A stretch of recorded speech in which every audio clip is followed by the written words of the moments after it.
Hi అండి, అందరికీ నమస్కారం. Welcome to our channel. మన ఏపీ రాష్ట్ర వ్యాప్తంగా రైతులకైతే అదిరిపోయి పెద్ద శుభవార్తనైతే చెప్పుకోవచ్చు. అంతేకాకుండా రైతులు ఎంతో ఆసక్తికరంగా వేచి ఉన్న రైతు రుణమాఫీకి అయితే మన ఏపీ గవర్నమెంట్ శ్రీకారం చుట్టి ప్రతి రైతు ఖాతాలో రైతు రుణమాఫీకి సంబంధించిన అమౌంట్ అనేది జమ చేసేందుకు ప్రత్యేకమైన అప్డేట్స్ అయితే తీసుకువచ్చి ప్రతి రైతు ఖాతాలో రైతు రుణమాఫీకి సంబంధించిన అమౌంట్ని అయితే జమ చేసేందుకు కొన్ని ముఖ్యమైన ఉద్దేశాల ద్వారా ప్రకటించడం అయితే జరిగింది. వీడియోలోకి వెళ్ళి మొత్తం వివరాలను అయితే తెలుసుకుందాం.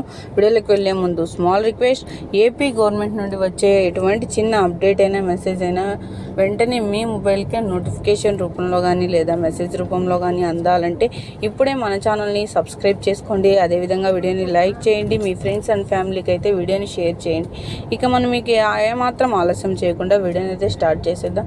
ఏపీ రాష్ట్ర వ్యాప్తంగా ఇప్పుడు రైతు రుణమాఫీకి సంబంధించిన పట్టా పాస్బుక్ మరియు గోల్డ్ లోన్కి సంబంధించిన అమౌంట్ అనేది ప్రతి రైతు ఖాతాలో జమ చేసేందుకు మన ఏపీ గవర్నమెంట్ అంటే ఇప్పుడు అధికారంలో లేదు కాబట్టి ఇప్పుడు మన ప్రస్తుతానికి ఎన్నికల కమిషనర్ గారు అయితే ప్రత్యేకంగా మాట్లాడుతూ ప్రతి రైతు ఖాతాలో రైతు రుణమాఫీకి సంబంధించిన అమౌంట్ అనేది జమ చేసేందుకు ఈ క్రాప్లో మరి ఈకేవైసీలో నమోదు అయి ఉండాలని, అలా నమోదు అయి ఉన్న రైతులకు మాత్రమే ఈ రైతు రుణమాఫీకి సంబంధించిన పట్టా పాస్బుక్ మరియు గోల్డ్ లోన్కి సంబంధించిన అమౌంట్ అనేది జమ చేయబోతున్నామని కొన్ని ముఖ్యమైన అప్డేట్స్ అయితే విడుదల చేయడం జరిగింది. ఇంకా చాలామంది రైతుల ఖాతాలు ఈ రైతు రుణమాఫీ కూడా జమ కావాలంటే వారు ప్రస్తుతానికి మీ సేవలు అప్లై చేయించుకొని ప్రతి ఒక్కరూ అయితే వారి గ్రామ వార్డు వాలంటీర్లో అంటే వెల్ఫేర్ కానీ డిజిటల్ అసిస్టెంట్ దగ్గర కానీ అప్లై చేసుకొని ఉండడం వల్ల వారందరికీ ఈ రైతు రుణమాఫీ అమౌంట్ అనేది నేరుగా వారి ఖాతాలోనే జమ కాబోతున్నట్లు మన ఎలక్షన్ కమిషనర్ గారు తెలియజేశారు.